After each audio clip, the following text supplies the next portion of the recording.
going. Thank you so much for being with us tonight. Good evening. Thank you for joining the City Club. The City Club is New York. The City Club of New York was founded in 1892 and is the oldest New York civic organization focused on urbanism and good governance. And tonight, we have assembled a panel of great minds to talk about bold new policy proposal to convert commercial buildings into residential. The Adams administration is working full speed ahead on a proposal to rezone 42 blocks in South Midtown Manhattan that would permit the creation of thousands of new homes, and the citywide zoning initiative known as the City of Yes for Housing Opportunity would facilitate even more conversions. So any ambitious proposal comes with its set of challenges, and to discuss those, we're joined by three great panelists.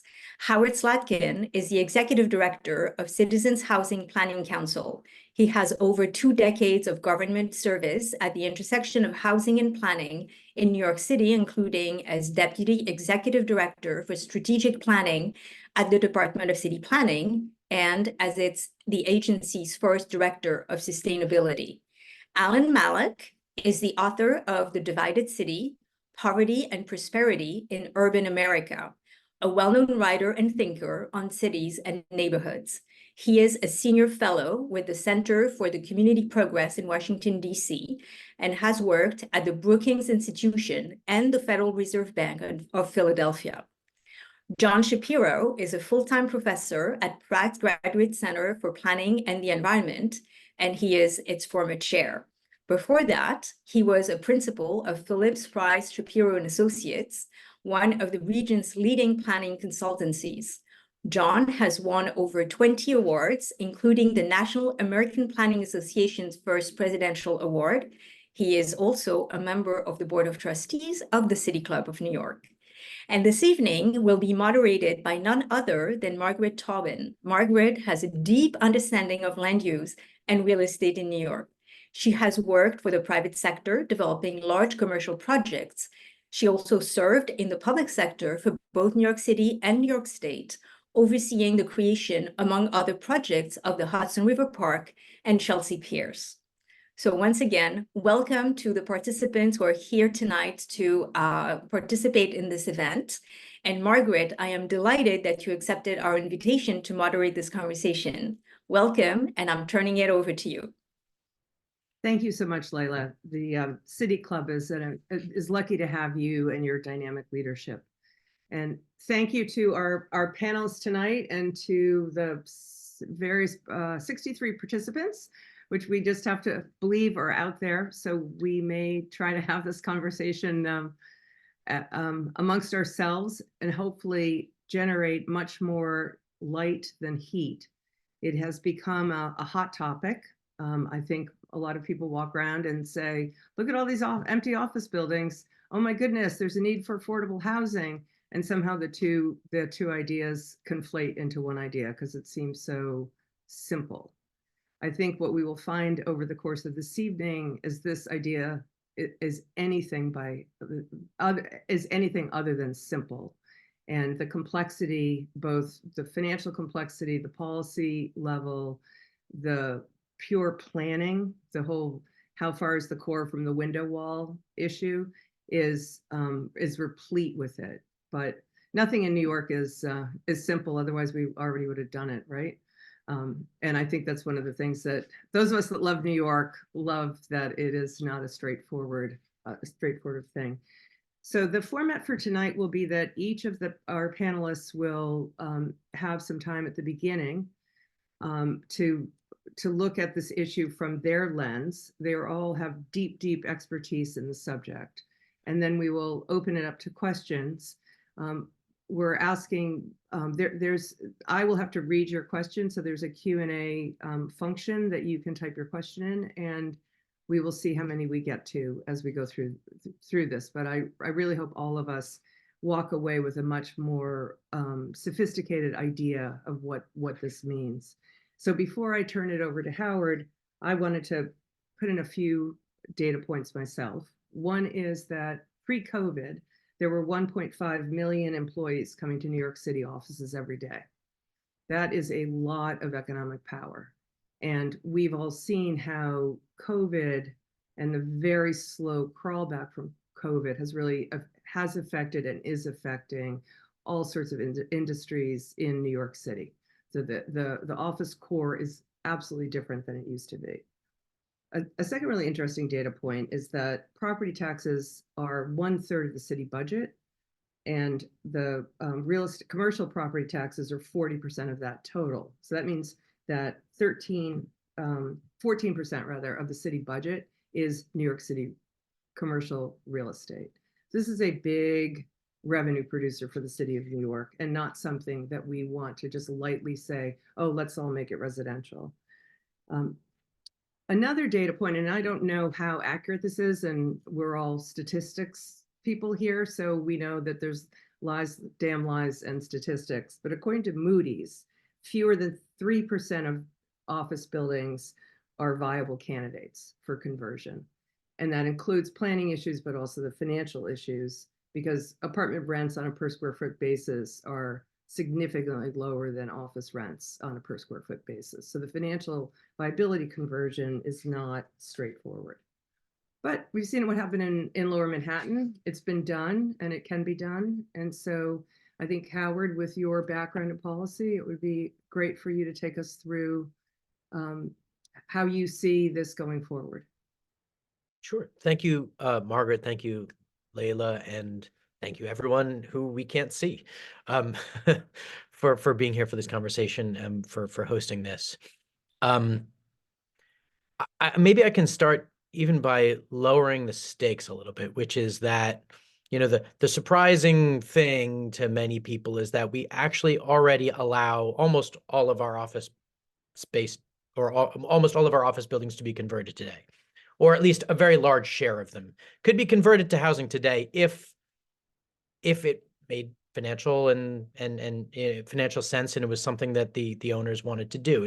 We have very permissive rules in New York City for the adaptive reuse of non-residential buildings in the center of the city, and that was something that was established back in the 1980s to support the adaptive reuse of buildings as the city's economy underwent a transformation.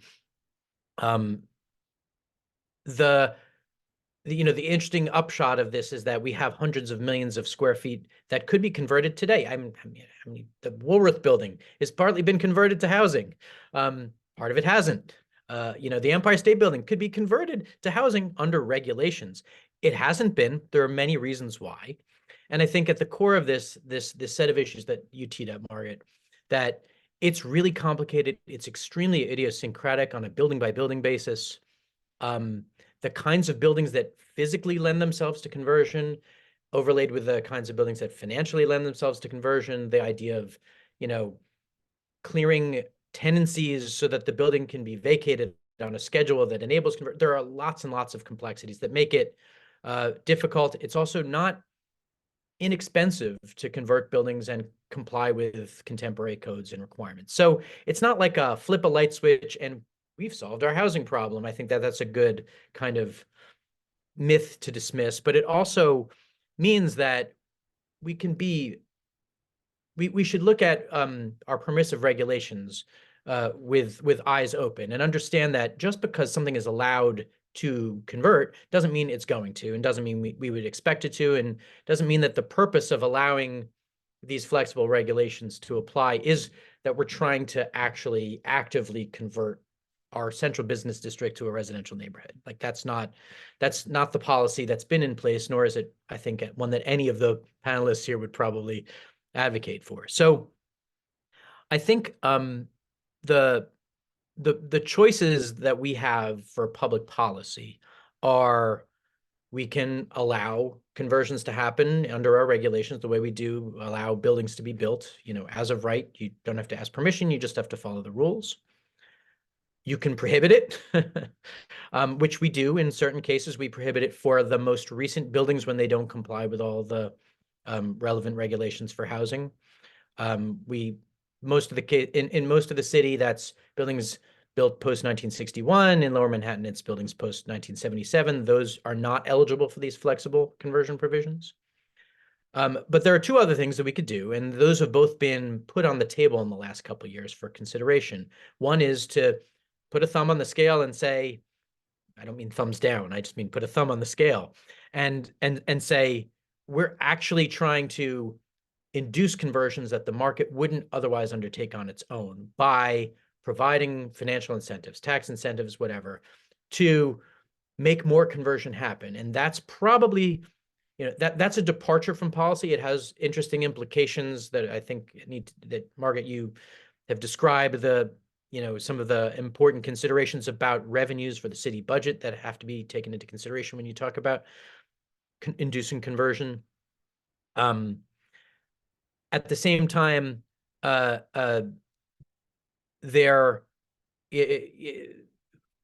when we ask that question, we have to ask what problem we're trying to solve. Are we saying that there's a market failure here, that buildings are going to sit vacant for decades and we're going to sort of sap the energy of our central business district and we have to take steps to step in and revitalize it? I think there's room for debate on that issue, and we'll probably hear some debate on that issue tonight. But there's a fourth option for public policy that I wanted to put out there, which is the other one that's been teed up, which is, should we use the conversion of office buildings to accomplish other public goals? And I think the most prominent one there is affordable housing. In the past, when the city and state have taken steps to induce the conversion of office buildings in Lower Manhattan through tax incentives, the 421G program that was created in the 1990s, there was no provision for affordable housing.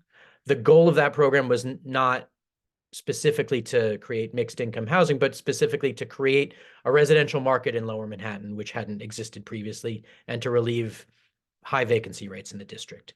But there was no affordable housing in that provision, and no affordable housing was created as a result. And today, I think we can look at the opportunity for the conversion of whichever buildings it makes sense to convert from obsolete office space into housing, and say there's an opportunity to achieve affordability here. We don't have a lot of opportunities for housing at this scale at all in these precincts of Manhattan. Why can't we find a way to create a tax program that would make mixed income conversions work? And I think that that's a financial problem to solve, and the parameters of that program, have to be designed so that that works. But I think that's a different kind of public policy intervention. So we can allow it, we can prohibit it, we can induce it, or we can harness it. And I think that those are the kinds of options that are on the table. I personally think that it's worth expanding the universe of buildings that are permitted to convert, as has been proposed by the city. Full disclosure, I was working for the city when some of those recommendations were generated, so I'm not exactly an impartial third party on that. But the other part of it is that it's really an opportunity not to be missed to create affordable housing in parts of Manhattan that have woefully low supply of affordable housing. And I think that that's another important consideration. Thank you, Howard. That was a great summation of the policy issues ahead of us, and really appreciate you outing yourself as a author and of one of the thinkers behind how New York City can best plan for its own continued vibrancy. So, John, why don't we go to you now as Professor Pratt and a fellow data guy, and see. I know you had a few slides that you wanted to try to anchor us into the details for New York City. Don't forget to unmute yourself so we can all hear you. Okay, great. Okay, so first off, it's going to get worse before it gets better. The red shows the overhang now. That is, we're losing office space. More office space is being vacated. And at the same time, there's considerable new construction going forward that will add to the inventory. So mainly of trophy office buildings. And I would surmise that for a while, rents will flatline. And these rents are lower than the cost of new construction for office. The biggest risk, as you said, Margaret, is to the city's tax base. We're talking about a 10, a potential of a 5% decrease if the offices contribute 5% of the total budget, and it doesn't count for all the spin-off spending by office workers and the like. And that will tend to come out of the budget line. Basically, look at what Koch cut, and that's what a future mayor will cut, which is everything other than police and sanitation and the other schools and the other baseline basic services that cities provide. We've been through this before. The 1990s office crash was comparable in size to what we're facing now. And it was projected it would take 20 years to recover from that. It was only about 5-10 years. Because as rents went down, it was potential for offices to relocate to New York City, as well as the office sector grew mightily. That won't quite be a simple story here. It's just, what the basis of that is, we've been through this before. It's a lot of crash, a lot of banks, a lot of developers will crash. That doesn't mean New York City crashes. It does not mean the office sector crashes for good. Right, some of this that goes into it is right now workers have the upper hand when it comes to negotiation. And based on national figures, they're choosing flexibility over salary increases. And they seek 1 to 4 days at home, typically 2 or 3. It's a bell-shaped curve. It's not equally good for everybody. There's already evidence, there's already studies that show that it's great for women with young children. In fact, nearly half say they'll never go back to a 5-day schedule. It's great for young workers, although ironically, they are the more inclined to go into the office, but they have the technology. There's a lot of talk that it's better for women than men, but if you remove young parents, that doesn't hold up. And there's even evidence that it's better for introverts. Those of us who are introverts as workers. It's worse in terms of workers getting feedback and mentoring. That is, it's worse for new employees. It can lead to a lack of the casual interchanges that create corporate climate and collaborations. It's harder to advance, and workers have already recognized that in surveys, that it's harder to advance. And I believe there's also evidence that the people who are most hurt in that regard in terms of advancement are women, and I would presume also people of color, since most of their bosses will tend to be white.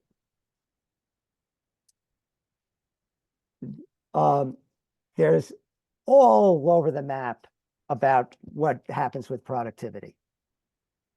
So the best I think we can say is that it's going to vary.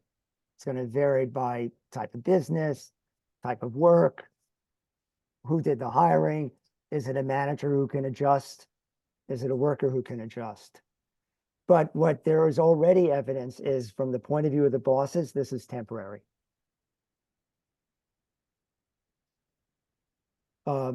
And I think there's an aspect of misery likes company.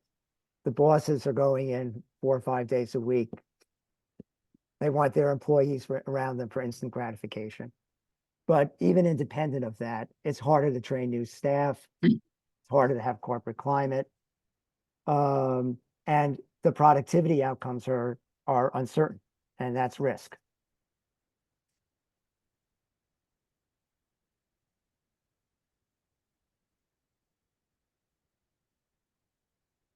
There's implications for space if the bosses are going to get their workers back. What do people do? What is it they want to do in the office? This is a list. And basically it reinforces the argument that's been made by Gensler and architects that we have to redesign the interiors of our offices to accommodate more socializing, and as an inducement for people to come back and to make them more productive doing these socializing things if they're there for fewer days of the week. Which means I'm going to venture an increase in the amount of square feet per worker. It's been going down for the last decades. It went up and then it's been going down. I think, you know, if it goes back up even just to what it was in 2015, that takes care of 20% of the overhang.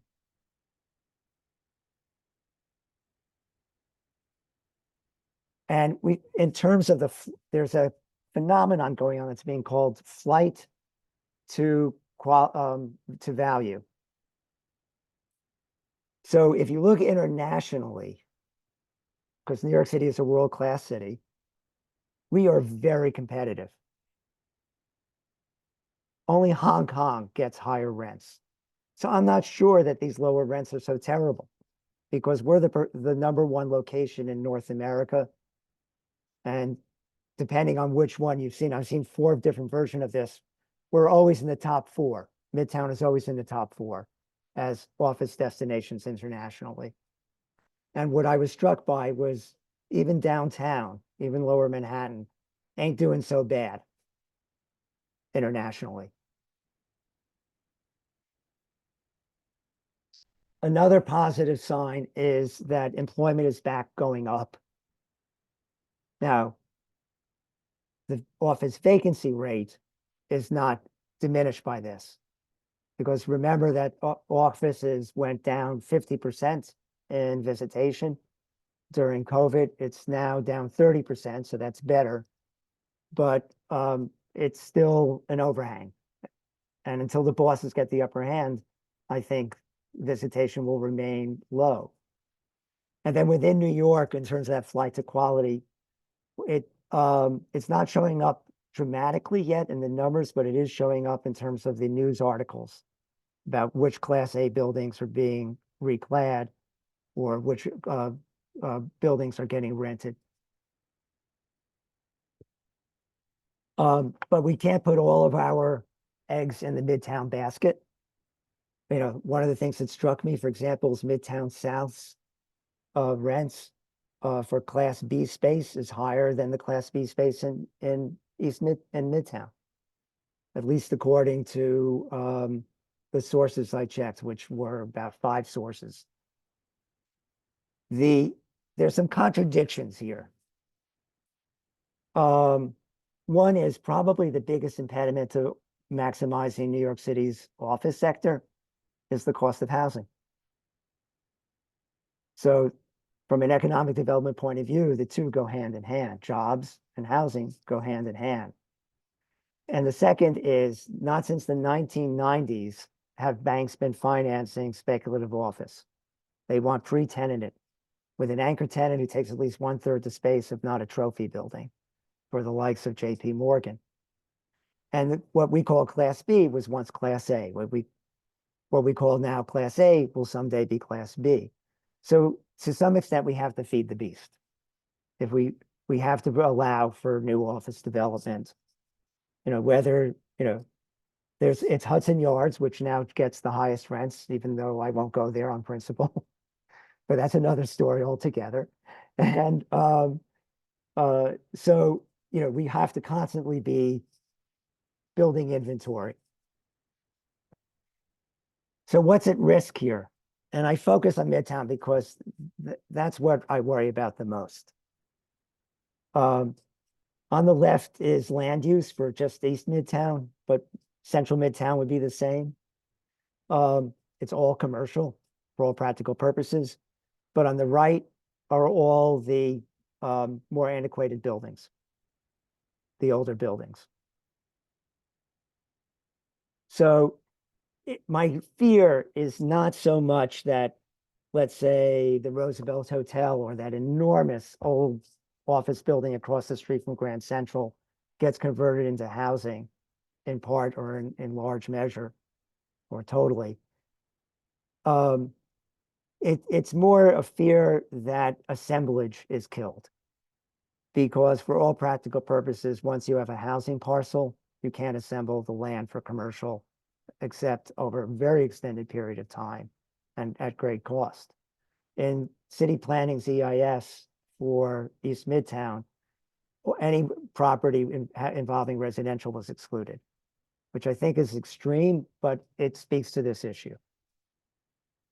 It could even be signature buildings. Like I wouldn't be surprised if the MetLife building, which is class A minus, B plus, doesn't become ripe for housing conversion at some point. And I'll save my thoughts about what we might do about this for any follow-up, but I want to just caveat, COVID itself was a black swan event. So there's lots of potential black swan events just looking down the horizon. What if companies figure out, oh, if they're hybrid for 2 days, that means I can turn them into a consultant and they're gig workers instead of full-time employees.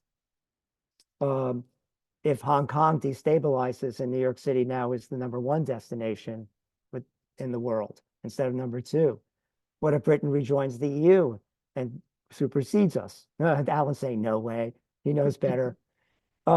Texas and Florida actually are growth areas right now for offices. What if climate change makes that untenable?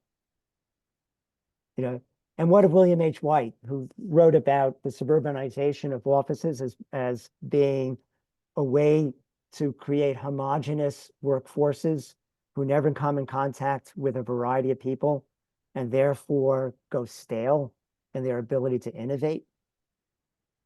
He predicted that someday all those suburban offices would start moving back into cities for that very reason. Is it possible that remote work is another way of creating that same type of isolation and homogeneity within companies? And then finally, there's what I would call the moral hazard, what is called the moral hazard, which is once we screw it up, let's say in East Midtown, it's screwed up forever. So, if I had to respond to Howard's provocation, I think I would agree with his summation and then say, but can we do this district by district instead of comprehensively one swipe at the generic zoning? And this will be available on the City Club website. Yes. Thank you, John. As always, very informative. I feel like we're generating more questions than answers so far. But let's let Alan take a swing at it and then get into a conversation. So Alan, over to you. Okay, well, I have a few more questions, really, rather than answers. And some of my points will kind of pick up on John's and Howard's, but I'll say them anyway. Okay, first, to paraphrase John's presentation, the sky is not falling. New York City has been through crises before. Cities are cyclic. You mentioned the 1990s crisis. I'm old enough to remember the 1970s crisis. Drop dead New York and all of that. That was far worse than what's going on now. But by the mid 80s, it was over. People had forgotten about it. The people who bought office buildings cheap in the 70s were making hundreds of millions of dollars. So the sky is not falling. And we shouldn't rush into a solution that isn't carefully thought out, or alternatively spend a lot of public money before thinking that. Secondly, these buildings are going to go on paying taxes. People may get their valuations, assessments reduced to a certain extent, but no owner, no bank is going to stop paying taxes and risk having the property taken by the city of New York. No way. Number two, if in the end a few banks take haircuts, that is not the end of the world. From a public policy standpoint, it is almost an irrelevant factor.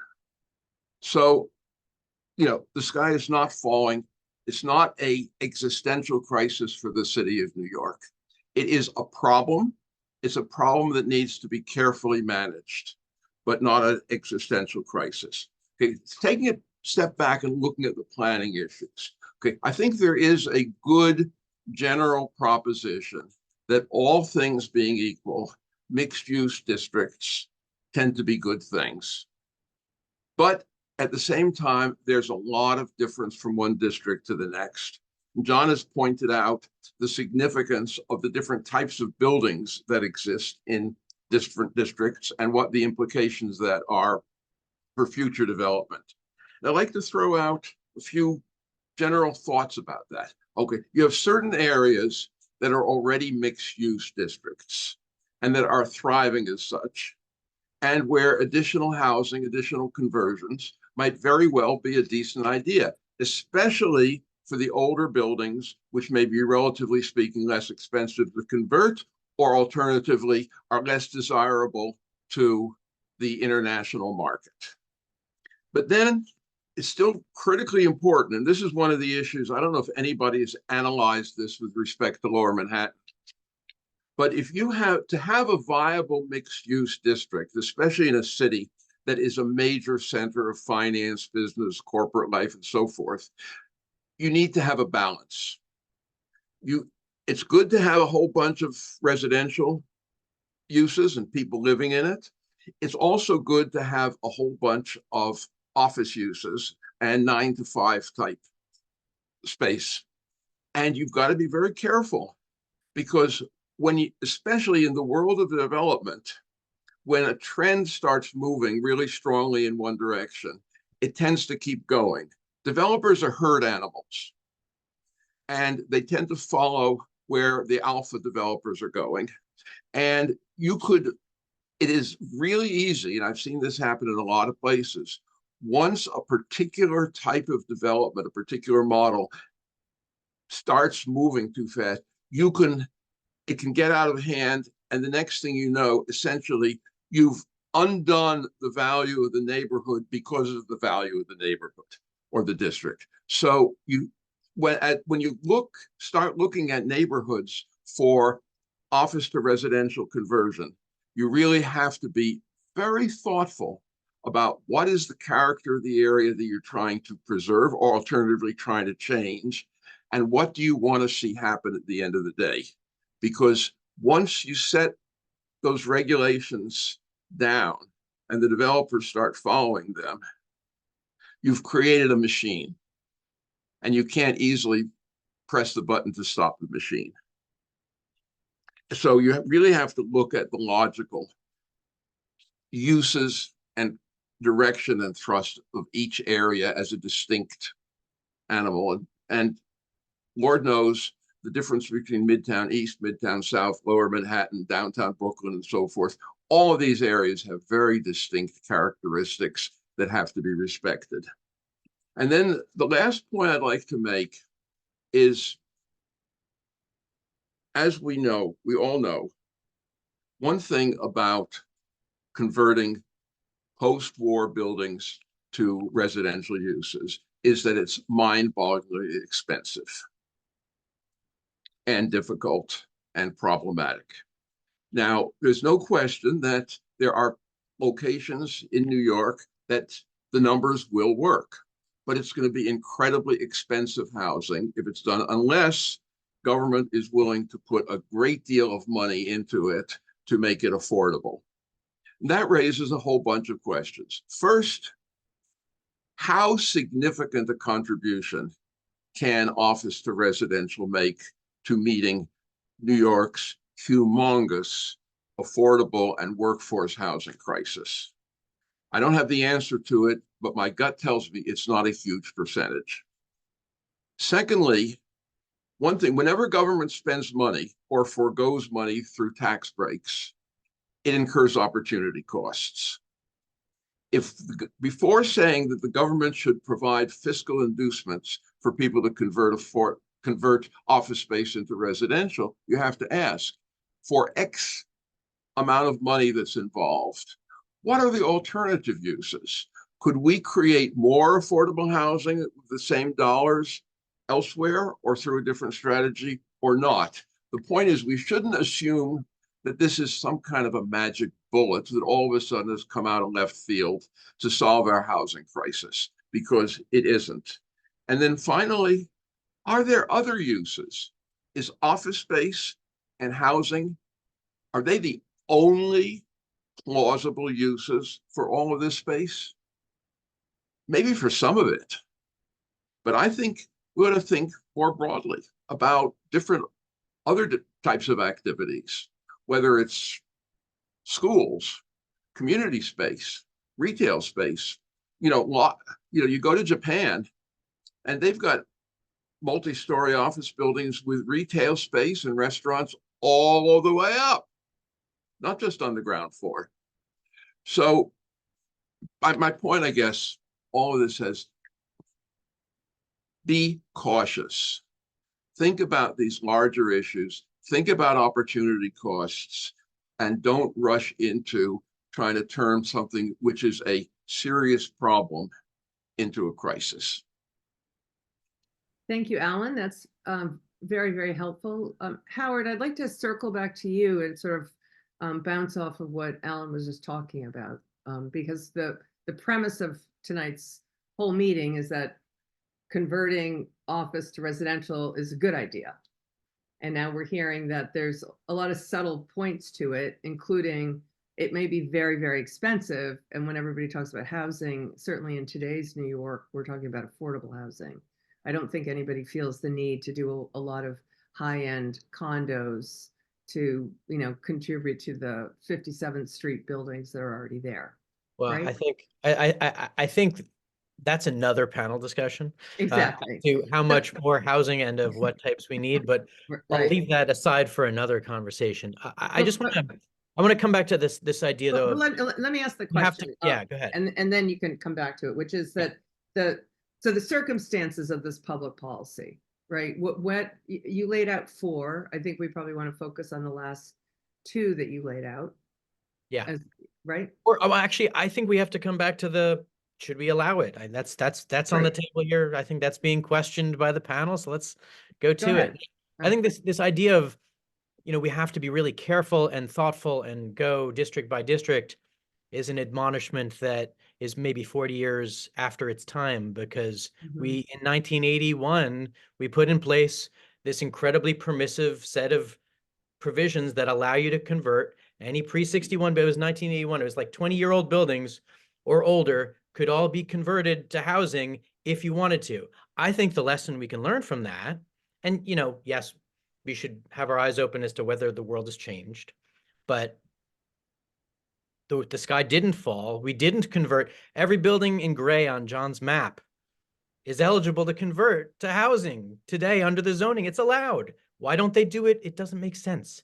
We don't have to be afraid of that outcome if we just allow it. I think you can start to ask questions about, well, if we start to offer people money, incentives, how hard, what starts to happen then? And then are you accomplishing the goal you're looking to accomplish? I think that's a different question. But I think, the evidence of the 1961 threshold for conversions is that older buildings convert when the market gets really weak, when they're vacant for a long time, some of them, and not all of them. And that even in Lower Manhattan, it didn't happen until there was a increase in value in the residential market that was sort of created through a public policy intervention. So I think there are different interventions, and I think we have to evaluate them differently. I would say be cautious about inducing. When are you intervening by saying the market doesn't know well enough what it wants to do? We need to tell it to focus harder on this outcome.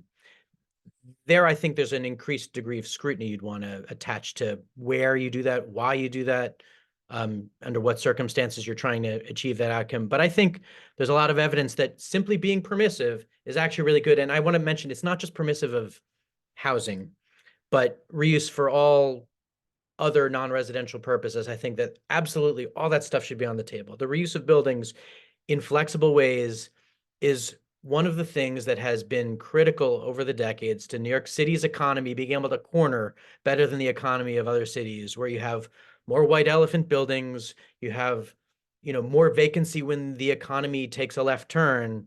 The resilience of our economy is served by the ability to repurpose space quickly, and I think that that's a good outcome, and it's not just about housing.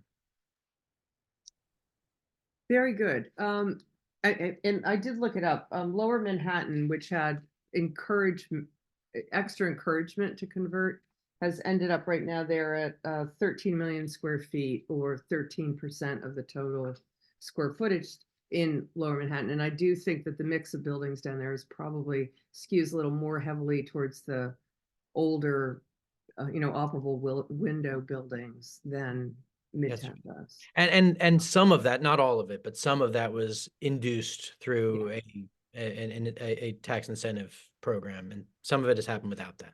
Right, exactly. So if that's the test case of the most that you would get, or a bigger number, that might be where things land.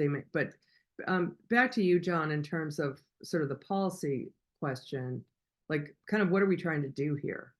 Because it feels a little bit, as I'm listening to everybody, that the topic on the street is the affordable housing. And John, I think it was you who said, office and housing go together. They have to move together, because everybody in their, all the kids want to move here, but then, where can they find to live? Don't forget to unmute. Don't forget to unmute. Right. To start out, in terms of what Howard was saying, yeah, we have generic rules, and we also have neighbor-specific rules, and we create new zoning districts to deal with new conditions. My concern, the subtext is mainly with Midtown. Midtown is the engine for the rest of it. It's the commuter shed for Midtown is 20 million people. So my concern is that we stymie the ability to do future office development in Midtown, more so than anything else. The Gensler study of hundreds of buildings in multiple cities said it was 6% instead of the 3%. So I agree, we're talking about something that's pretty rare, of buildings that lend themselves to conversion. But in Midtown, the values are so high that I could see a herd effect. And the 1980s buildings, because that's where the boom was of 1980s buildings, is what worries me. So to me, it's like, just take a look, take a deep breath. I get why generic zoning works better for a planning office that's responsible for 8.5 million people, 5 counties, every possible topography, and is actually per capita smaller than our sister cities. So I get why generic zoning is always the preferred way to go, and it's less controversial and less fighting. But I really worry about Midtown in this prospect, and the ability of the city's future economy. And that might be because I know Midtown better. So to me, you need to look at every district. But my main worry is Midtown. Now, as far as housing goes, yes, that's another panel. Michael Quartley once did a study that found we could do 500,000 units in corridors in New York. And we can keep going. Where else can we put housing? But I think the main thing to think about there is the real estate sector doesn't respond to need. It responds to dollars and cents. And most developers are driven by what they can get financing for. And part of my worry about Midtown is that you can get financing for housing like that. But you're not going to get housing for offices for some time. And so if developers want to move with their sites, I know, for example, Vornado has just ramped up their housing capacity and are looking at Penn Station area sites for housing. So, that's driven, I would suggest, more. In fact, I have it on pretty good authority, is driven more by the ability to keep doing projects and where the financing is than by what the long-term land use is. And that's the job of zoning. So I basically agree with Howard, except for this one thing called Midtown, which makes me think that maybe I would disagree in some other places if we only studied them better. But we have to build housing.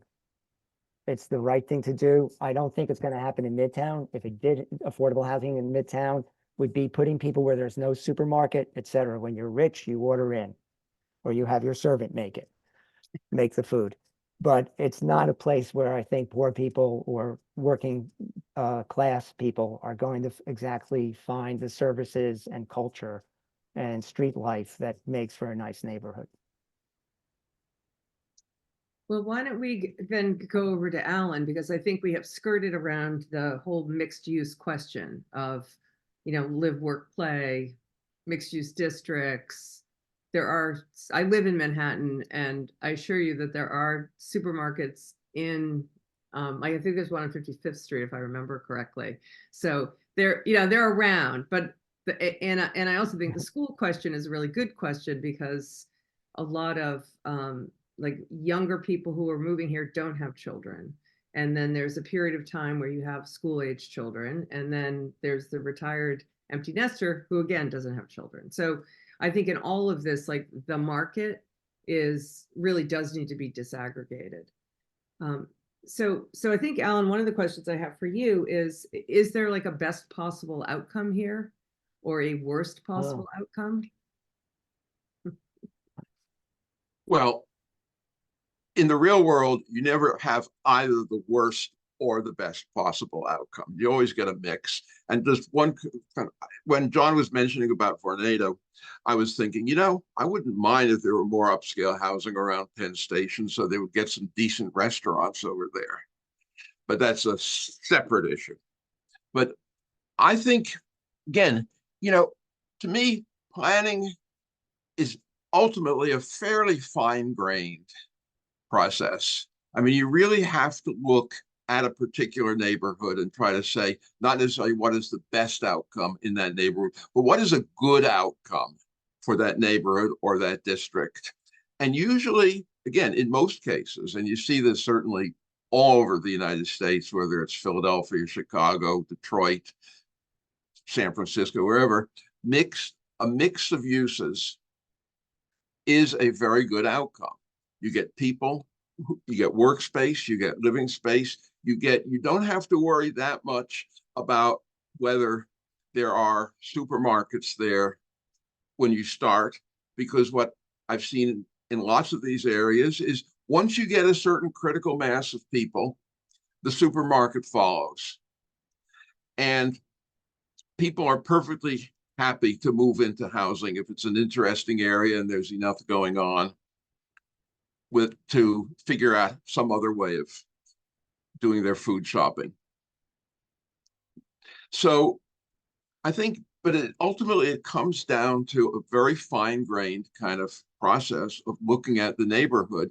And again, certain areas are not going to be major office centers. Most areas will not be major office centers. And this is where I think John's point is really important. If you're in an area, ultimately, if you're trying to revitalize downtown Detroit, and you've got all of these magnificent 1920s office buildings, you don't worry about how many of them are converted to housing, because one way or another, there'll always be space for the people who want to have an office use in downtown Detroit. You don't need to have millions and millions of square feet of office space coming on the market there. You don't. So most areas are more like downtown Detroit than Midtown Manhattan. So I'm not sure that you should not allow conversions in Midtown. But I don't know enough about it to take issue with what John is saying. But I do know that you have to look very differently in a neighborhood like that or a district like that than at sort of generic downtowns. Yeah, I mean, I think that's definitely a fair comment, because I think, John, you were the one that said that Midtown is the economic engine that drives really so much about New York and so much about the New York City budget and about so much of the, the life and vitality of the city. One thing that we haven't really talked about is sort of affordability of offices. Like when I hear that Hudson Yards is at $200 a foot or something, and as a real estate person, that's kind of crazy. Like it used to be that only hedge funds had the kind of money that, had to get generated to drive those, to be able to afford those rents. And all the accountant offices and engineers office and everybody else, they were always kind of moved out to the periphery. So when we talk about, like everything else, we talk about this flight to quality, we talk about the large footprint, floor plates. Well, there's not that many money center banks, right? And there's not that many of these, the big McGillas that get all the attention. So as we do the fine tuning, and John, I know we're deeply into East Midtown, right? And the rezoning there and what happened. I mean, how are you feeling about the vitality outside of Grand Central Terminal at this point? I know One Vanderbilt went up, and St. Bartholomew's was saved, and what's gonna, I mean, and none of us have crystal balls, but once Chase Bank gets done, is there going to be any new building, and what is the street life going to end up being like? Ooh, good, multiple questions there. Yeah. The street life went down by 50%. Office visitation went down by 50%. It's now down 30%. If bosses get the upper hand, it'll go down 20%. So, and they will at some point. It's cyclical. Unfortunately, I'm a union guy. Pete Seeger, all that, but it's cyclical. So, so the street life will come back. There's evidence that it's already, because of tourists, doing much better than it was just 2 years ago. So it'll never probably be quite the same. If visitation is down, let's say by 20%, ultimately, we'd have to increase the inventory by 20% to make up for that. Two, spec office buildings have not been built since the 1990s. What gets built are Class A pre-tenanted and trophy buildings. That's still going to be the case. And so, and that's where my fear lies, is that we're choking the ability to have that happen in that, in very select places where we think it, 10 minutes away from Grand Central, 10 minutes away from Penn Station. This is what drives the New York City as the premier location, is the 20 million person commuter shed. So, so that will go down, but interesting enough, you're hearing the people who build for those players not be pessimistic. They're still going to have their projects. They're figuring it'll just take a few years for everything to rebalance. And lastly, as about where the rents are, when I was working on East Midtown, the complaint I kept hearing was what you said. Oh my gosh, I can't believe these rents. We're pricing ourselves out of viability. Who's ever going to move their offices to New York? And now the pendulum has swung the other way. Oh my God, we can, the rents are too low, et cetera, et cetera. The rents will come back. As I said, after the 1990s, they came back in 5 years, 5 to 10 years. They'll come back so long as we keep growing our office sector. And that's where I think we need to think. We're in a period of time where we can't say, as I heard people say during East Midtown, why do we have to do anything for East Midtown? The rents are so high, the development quality is so high, it's taking care of itself. We don't need to do placemaking. We don't have to do pedestrian safety. We don't need to incentivize plazas as alternative spaces. We don't need to think about restaurants on the roof or any innovations that make the area more exciting for visitors, because after all, it's premier. And I'm hearing a lot of silence, where I would expect a lot of, well, what are you doing for Midtown to help make it competitive. If there's these possibilities of more offices moving to New York, how are you marketing New York internationally and nationally? Can we take on Houston? Can we take on Miami? Who's going there? So that may come with the next mayor or next term, that EDC says we need to think about how to bolster our office sector. But I'd like to see that, that it's not just a housing story, that it's also an economic development story. Right. And as far as mixed use goes, I'm not saying there shouldn't be housing in Midtown. I'm just saying, I don't know. I want to go slow in Midtown. It's too precious. And if once we change the zoning, it's changed. And the opportunity for herd effect is there, partly because the values are so high, $1,000, $2,000 a foot. Construction, the rehab costs are the same as new construction. Yeah. So it would seem like we could have a herd effect in Midtown. Yeah. And I think what I heard you say about to pause on the residential is that once it's residential, then it's extremely sticky, and it takes away your future ability to adapt to whatever the heck New York's going to turn into. And if it's condos, it's not just sticky. Yeah. It's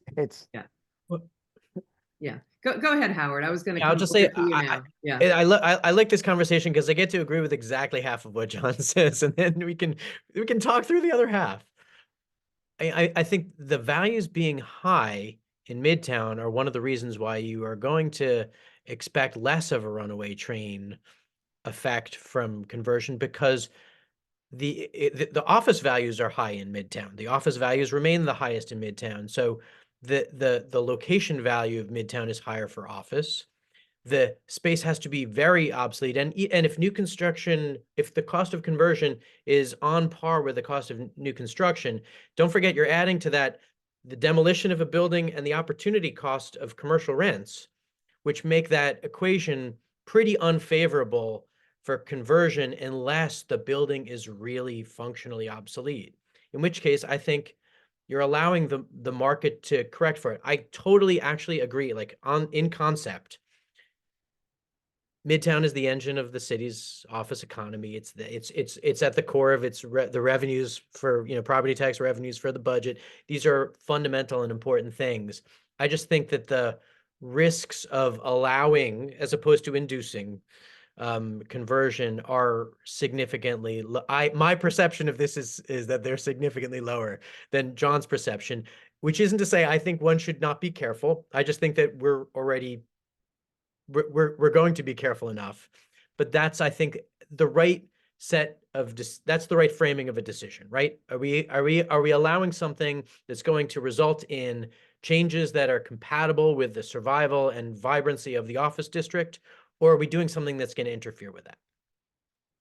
If I can just pick up on that and so forth, I find myself wondering why, especially when we're talking about housing and affordable housing issues, why is this so much of the conversation shifted to this particular area, which, looking at it from the standpoint of a larger public policy, is very much peripheral to the issue of affordable housing? I mean, there have got to be thousands of locations within walking distance of subway stops in the 5 boroughs where you can create affordable housing or mixed income housing in a more cost-effective fashion with more services already available for residents. Then you can do the same by converting these post-war office behemoths for residential use.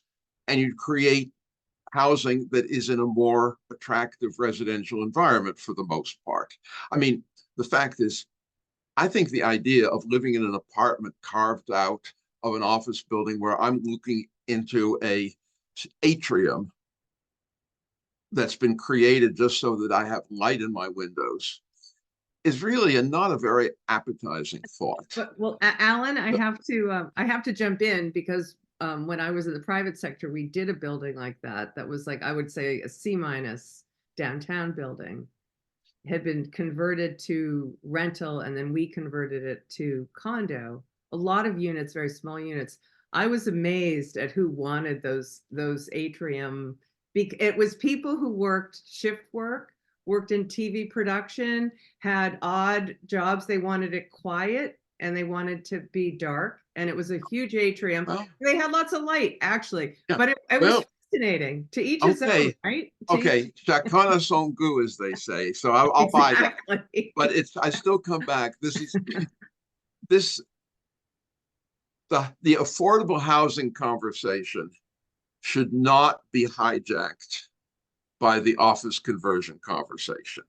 Yeah. And I think there's a risk of that happening. Right. Howard, Yeah, you look like you have an opinion yeah, about I want to say that I think that first of all, is this the most cost-effective way of creating affordable housing? No, Not a I don't chance. think so. But I think that the issue that it addresses is economic integration, fair housing, and the absence. If you go to Lower Manhattan, all of the housing that's been created there without an ounce of affordability, we're talking about housing that is within. You don't have to cross a water body to reach the largest concentration of jobs at all skill levels for all education levels in all of the Western Hemisphere. So I think you really cannot understate the importance of access to opportunity. It doesn't mean they're the only places to create housing opportunities. We could certainly do better at creating some other housing opportunities in other parts of Manhattan. Third panel discussion. Yeah. But I think that that's really the driver. This is about, are there other opportunities to create affordable housing in these geographies? And by and large, the answer is not many. Well, I think, just first, when you're in the subway, you have no idea whether you're crossing a water body or not. But leaving that aside, I think that you make a good point. If you are going to have office to residential conversions in some of these areas, there should be an affordable housing element. Yes. And I think that makes total sense. At the same time, I think my point is that's only going to represent at most a very tiny part of the affordable housing that's needed in New York City. And so we shouldn't see that as driving the conversation. Margaret, if you allow me to jump in, I actually have a question that is maybe more related to what is happening with South Midtown, which is currently, being proposed for a massive rezoning, 42 blocks, in an area that currently is manufacturing, which means that housing and residential is not permitted currently. And by changing the zoning to commercial, it would still permit commercial, but it would allow residential as of right. Because of this conversion, MIH would kick in, mandatory inclusionary housing, which means that it would be mandated to actually create affordable housing, which, to your point, Alan, would be a good thing. My question to all the panelists is, right now it looks like the proposal hinges on the market supporting that kind of conversion. And as a result, the planning for the infrastructure that should accompany such residential conversion is not really being planned, because the market is not going to say, oh, gee, yeah, we should build a school and a hospital. While at the same time, Beth Israel Hospital is closing, which is the last hospital south of 23rd Street. Bellevue and NYU Hospital cannot absorb the existing patients of Beth Israel. So how are we thinking about the actual planning?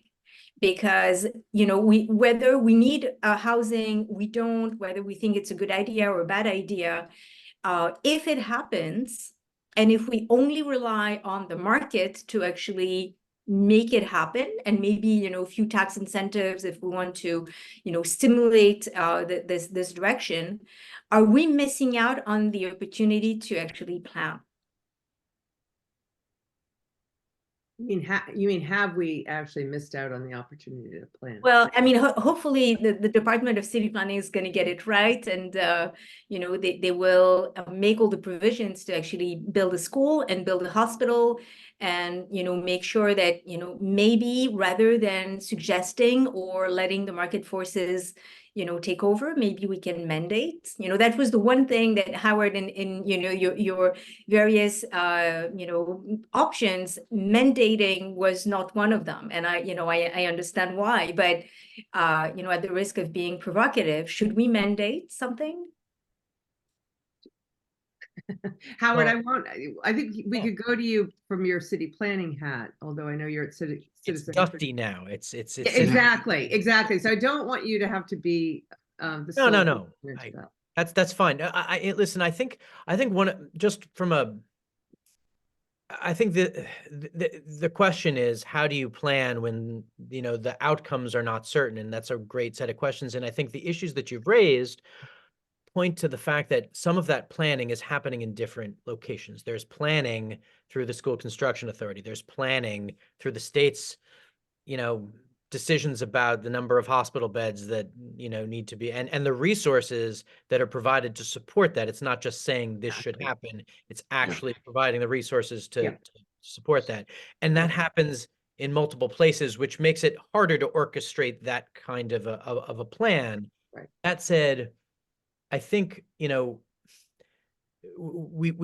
there are other ways in which this uncertainty works itself out. I think that things like putting schools into office buildings, if you look at Midtown, you actually have, as someone who's been who this year has been going through the high school search process, there is a surprising number of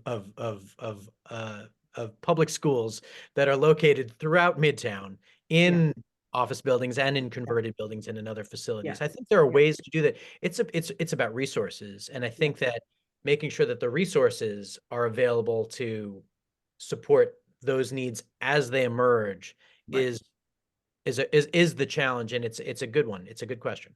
And I also think that when you look at the whole hospital system, we have, from a state level, we have a lot of beds. The beds are not necessarily where the patients are, but we have a lot of beds, and the state has to support all of those beds, because we've never been able to close a hospital, or we fight for 20 years before we think about closing a hospital. Not that I want to close any hospitals, but I'm just saying that the economics of running hospitals is not a simple thing. And the same with schools and the school demographics of how many children do we have? You know, the baby boomers then had the baby boomlet, and all those baby boomlet kids are almost out of college. So the incoming really depends. I mean, it's very hard to plan this, right, John? But you had your hand up. Go right ahead. Yeah, sure. Okay, so I'm going to reveal my age, not just Alan. So when I first moved to New York, the Department of City Planning had capital budget responsibilities.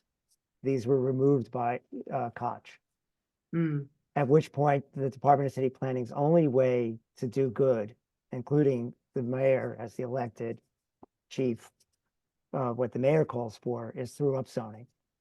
And occasionally through downzoning it, but mainly through upzoning.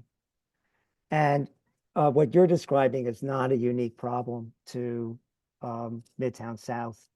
It was the same story with Greenpoint, Williamsburg.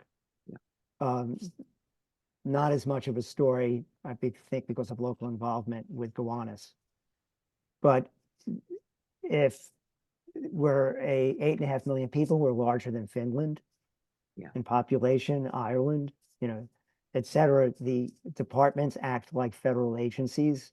I've been in many a meeting where at one agency where they're strategizing how to keep the other agencies out of the room. So departments out of the room.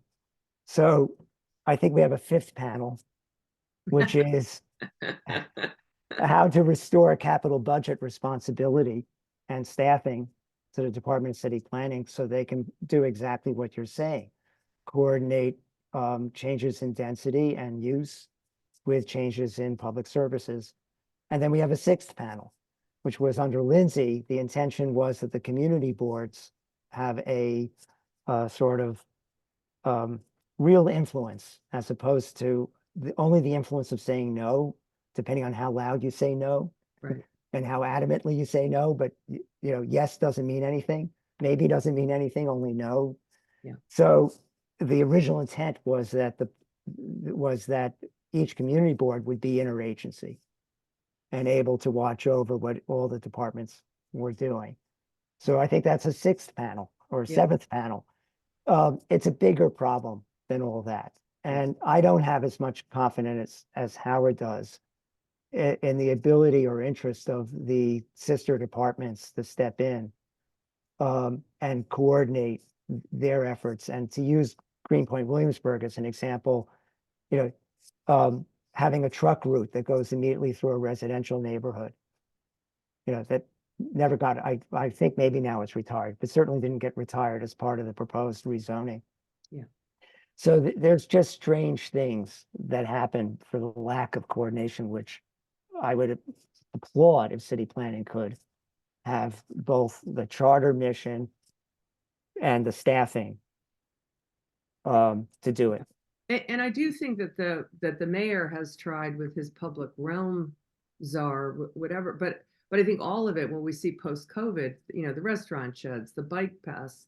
When I was doing the bike path that's Hudson River Park back in the day, never for one planning moment did we think about delivery guys on electric bicycles. Never, not Right. even for a nanosecond. And the battle there was to make the bike path much wider than state DOT had any intention of doing.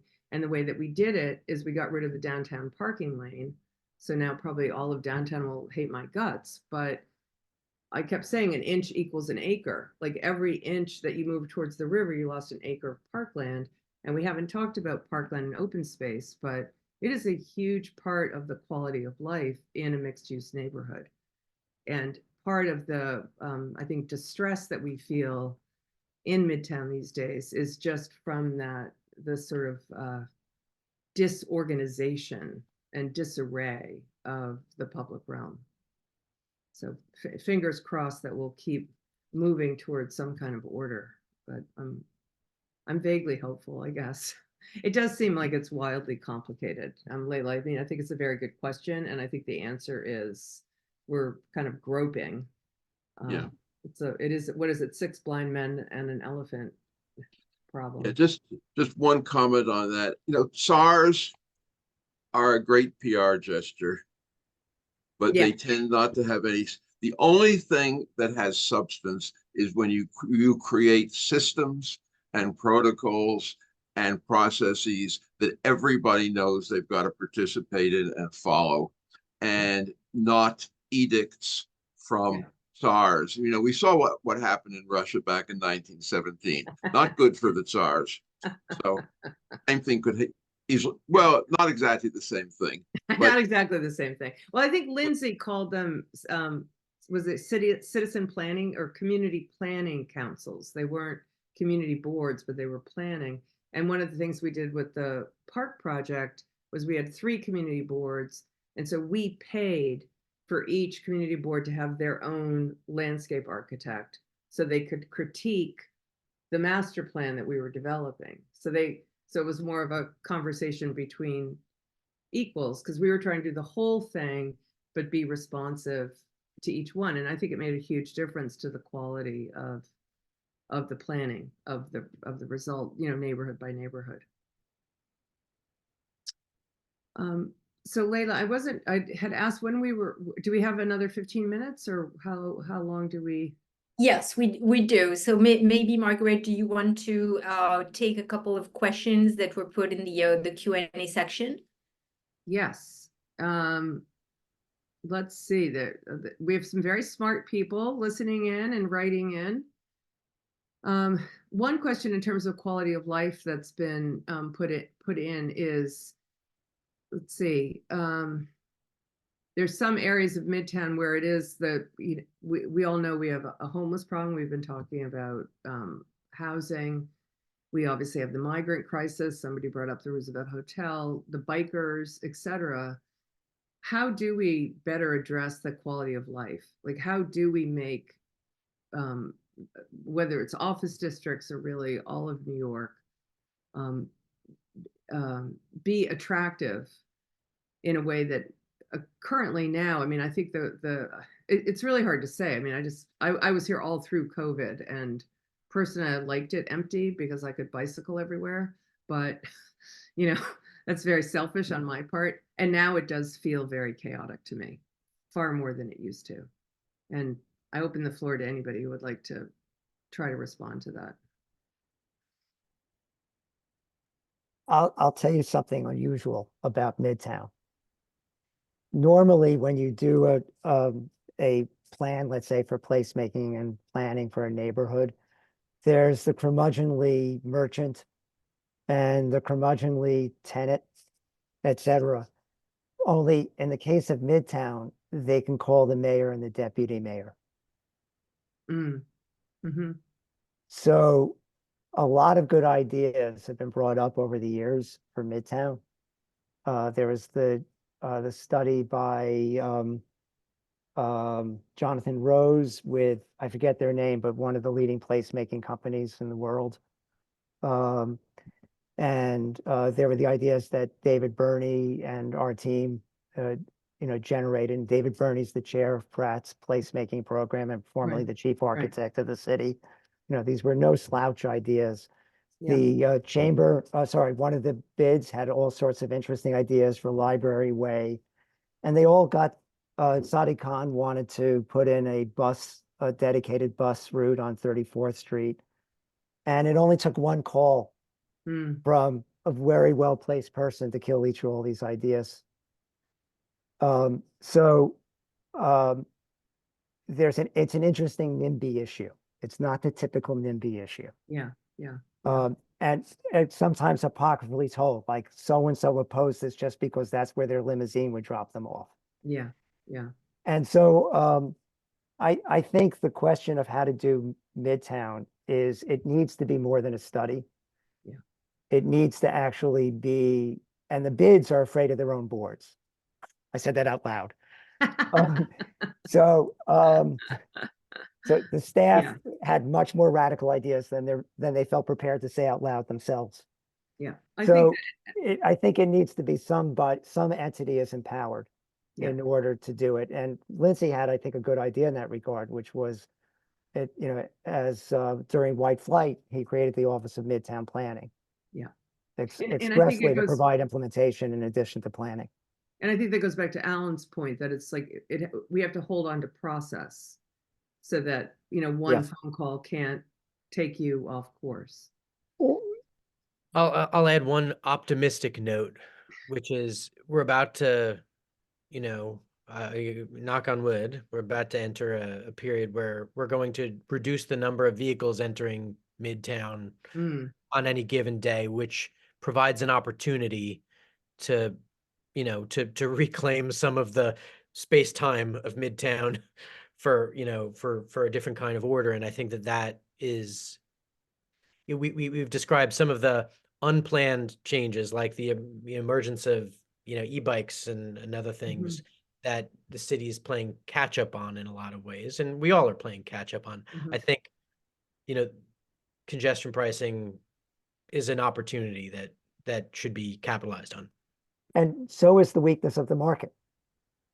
If you're saying that Midtown is our engine and we're in a position to overtake Hong Kong, who knows?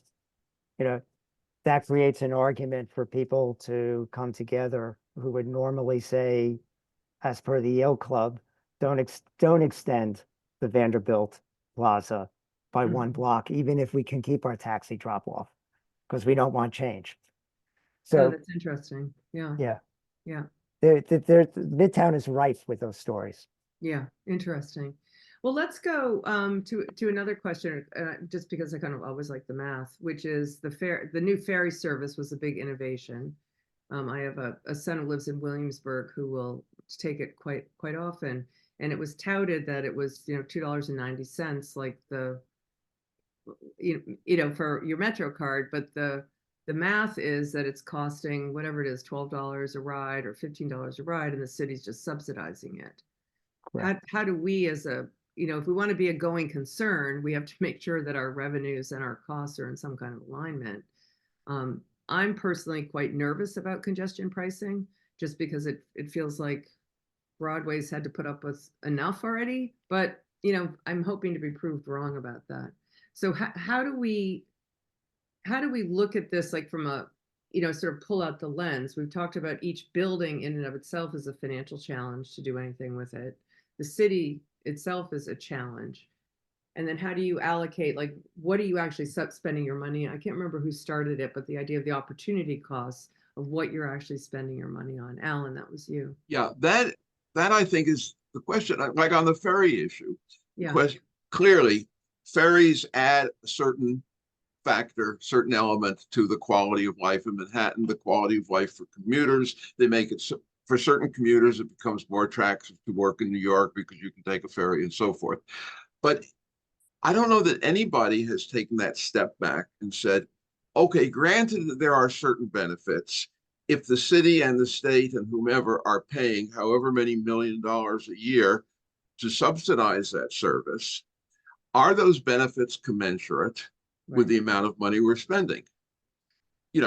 So I think that's the lens that has to be applied to all of these issues. But it's not a simple cost benefit question, because you got to start before that and say, again, what do we want to be when we grow up? What kind of neighborhood, what kind of commercial districts, what kind of commuter experience, and this stuff is extraordinarily complicated. New York City is, let's face it, a very complicated, very large place with a lot of moving parts. But if we don't spend at least some time thinking about these basic questions, we're going to keep, putting money into things because they look good, going after shiny objects, and ultimately spending a lot of public money in ways that may not be, from the larger public interest standpoint, the best way to spend that money. Go ahead, John. Oh, no, I'll defer to Howard, and then I'll say something, but I'll leave room for you to add on to it. Just that I think this is in part the difference between my, the options I laid out earlier, the difference between allow and induce. Allowing things, one of the things that's interesting is that the conversion of high vacancy or obsolete office buildings to residences, absent any incentive programs, tends to be revenue positive. Notwithstanding the difference in commercial tax rates and residential tax rates, which are pretty high for multifamily, it ends up being revenue positive for the city in general. So sort of allowing investment to occur where investment is seeking to flow tends to be revenue positive from a budget standpoint. I think you just have to make careful decisions about where you're going to provide incentives and for what. And I think, the issues that have been teed up today are good issues for framing that. But I think that, Howard, as I understand it, once you've added children to the building who you then need to give a public education to, then the numbers shift. I think that's true, except we're not adding children. That's not the way children are created. I want to be clear. Tax incentives, it's a different process.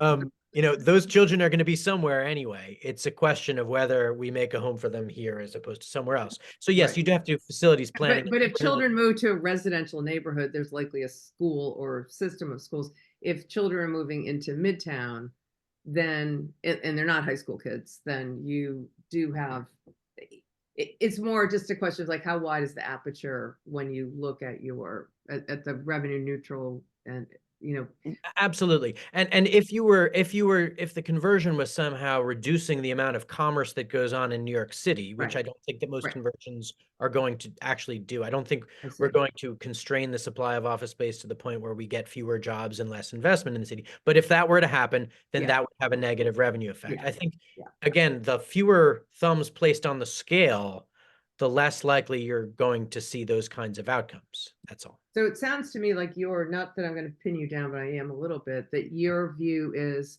let's not induce it, but let's go ahead and allow it.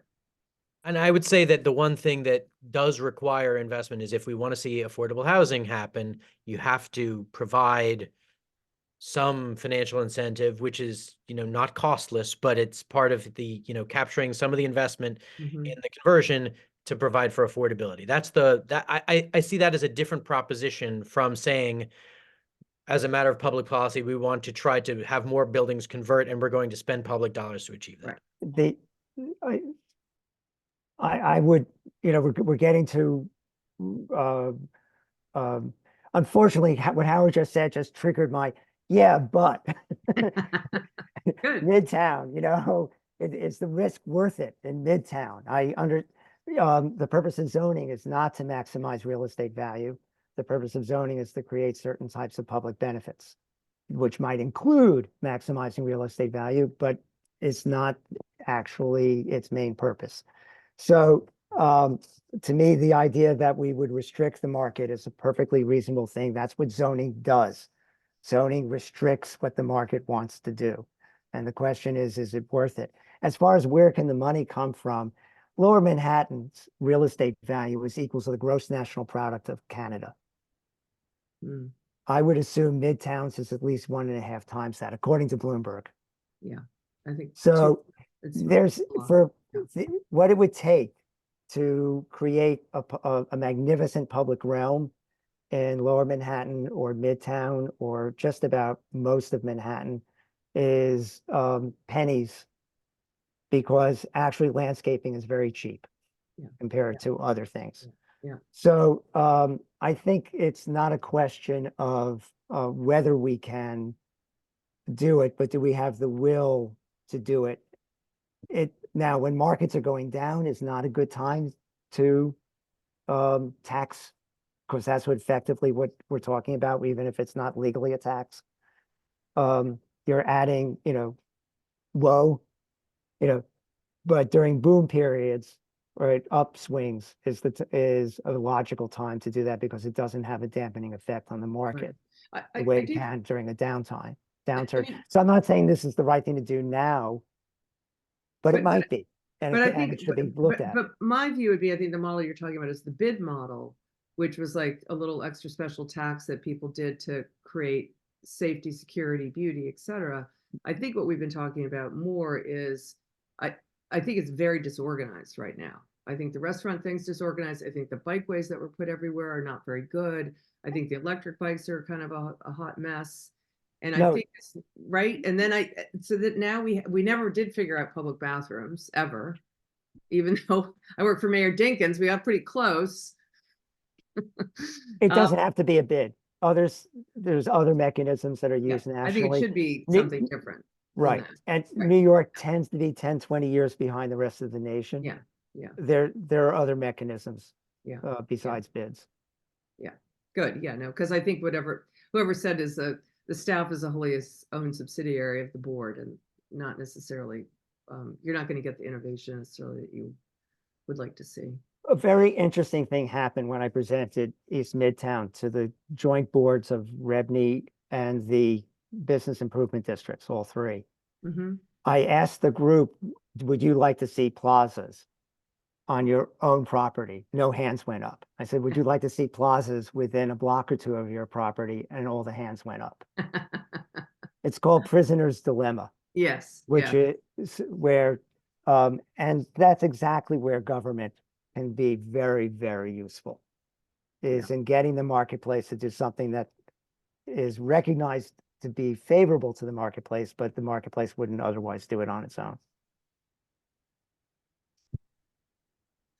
Well, should we do, Layla, in terms of the timing, should we just do one quick final word? And yes, sure. Why don't we take one more question, and then we can wrap up this fascinating conversation that obviously calls for follow-up. Right. Yeah. The Q&A is as complicated as New York is. I have to say that we trigger a lot of people with the congestion pricing comment. So I don't even know where to go with there. But let's see, Midtown South has come up. Is is it going to be open season on the stock of Art Deco buildings? Yes or no? And kind of a corollary to that, to me, is, are there office buildings where if you had rents at like $40 a foot, you would have more arts organizations, more creative organizations that are really fundamental to the creativity and vitality of New York, you know, as opposed to yet, not to diss bankers as a retired banker, but you want to have everybody in the mix, not just people with a ton of money. So that's not exactly a question, but it's more of a comment of go ahead. Like, yeah, I'll just say that when you look at the M-zoned neighborhoods of Midtown South that are being studied, and I don't think any of us knows I don't think anything has been proposed yet, so answering the question is difficult. But there are two ways for, you know, the stated purpose is to allow more room for housing in the neighborhoods than today exists because it's zoned to prohibit housing. Yeah. There are two ways to create housing: to build something new or to convert something. And I think looking at what the opportunities are for each of those things and in which conditions and in which geographies each of those might be appropriate, I think that's the question underneath the study. And whether those buildings, you know, can physically be converted in a practical sense is something that they're going to have to grapple with, I think, in a more specific way, maybe to John's pleasure. You know, the idea it is actually looking at it in a more granular way than sort of the across the board question of, you know, should we be allowed to convert buildings? But I think from a practical standpoint, what is the vehicle for adding housing? Is it infill residential development, or is it the conversion of these buildings? And that's I think a question that has yet to be answered. And if I can add something to Howard's comment, I think that, you know, for South Midtown in particular, the stock of buildings was built pre 1961. They are grossly overbuilt, and it works. Some of these buildings have a 30 FAR, so there is a huge incentive to actually keep the buildings, because you couldn't build something like that today under current or what we anticipate will be the proposed zoning. So I think that is going to have a big preservation effect on the district, so that we don't see, you know, like a glut of demolition, but there will be actually an incentive to keep the buildings and convert them, not necessarily to housing, maybe to some other uses, as Alan has suggested. Maybe they can become schools, museums, life science. You know, the one thing that is also really interesting to note in terms of office space is that if you look at all the large tech companies, they are all in historic buildings. Google, Facebook, Amazon, they all chose to be in historic landmark buildings. So there's also something to be said about, you know, the other definition of the Class A office space is not necessarily, you know, the trophy brand new tower. They don't want that. Google could have built anything they wanted, and they chose this very beautiful, very historic, very compelling and unique property in you know, on the west side of Manhattan. So maybe there's also something to be said about, you know, the quality of older buildings and their appeal for commercial use.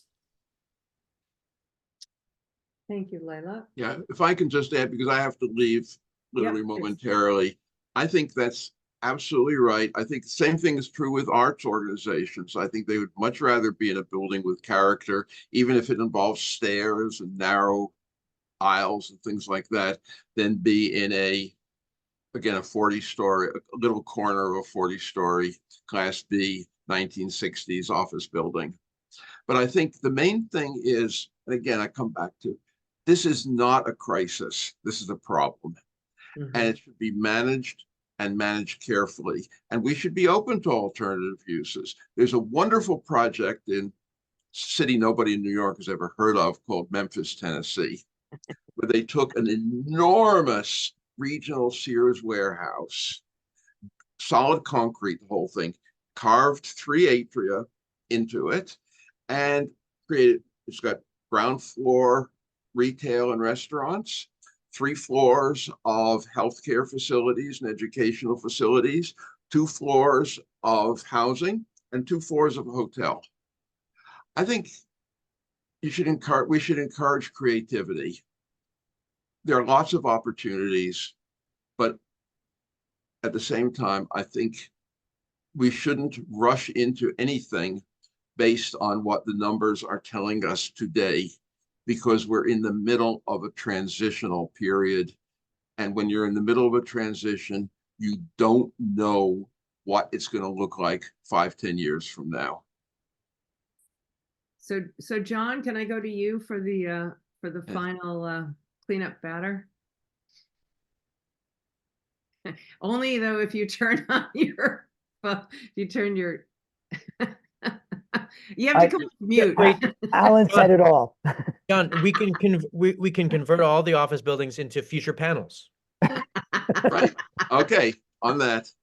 Thank you all. Thank you, Alan. Thank you, Alan. Yeah, I thought Alan summed it up beautifully. And Howard, is there something you want to say in summation? Oh, no, don't put that on me. Thank you.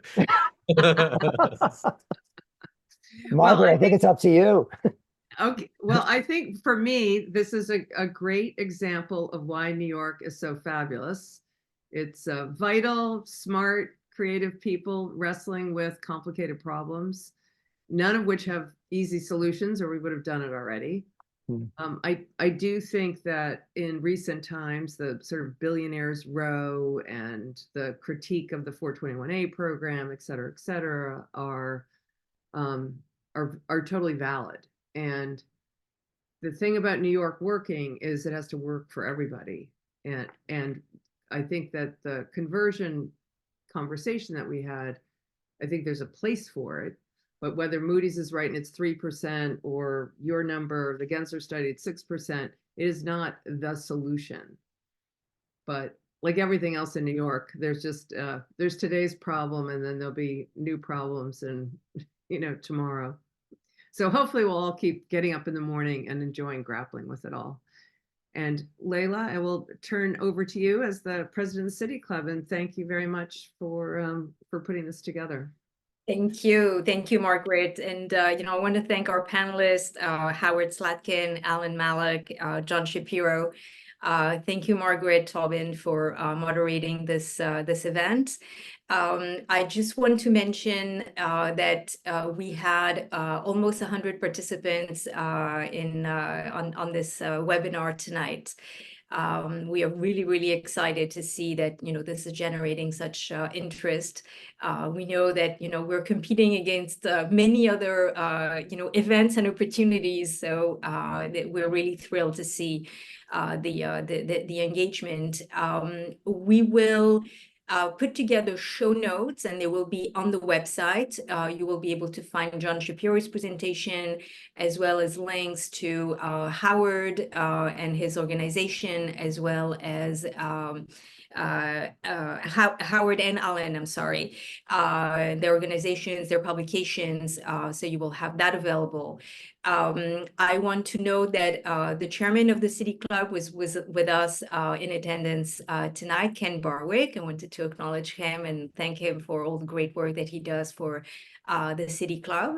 I want to really thank you for being with us. I want to also emphasize that the City Club is a non-for-profit organization.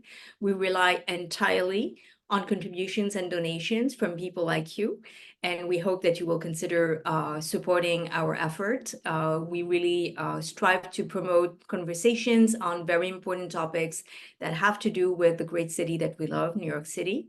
So you can go to our website, cityclub.org, and you can find us on Facebook and Instagram, and this thing that has one letter that we'll not pronounce, but we are on it. We have to. And once again, I want to thank you all and wishing you a very good night. Thank you so much. John, did you want to just get one final word? If you unmute, you can get a final word. Okay. Juan Rivera. Yes. Oh, absolutely. Thank you so much, John. And we would not have been able to do this event without the very, very hard work of our colleague Juan Rivero, who was instrumental in putting this event together. Thank you so much for making sure that we acknowledge all the hard work that has gone into putting together this event. Thank you all and have a good evening.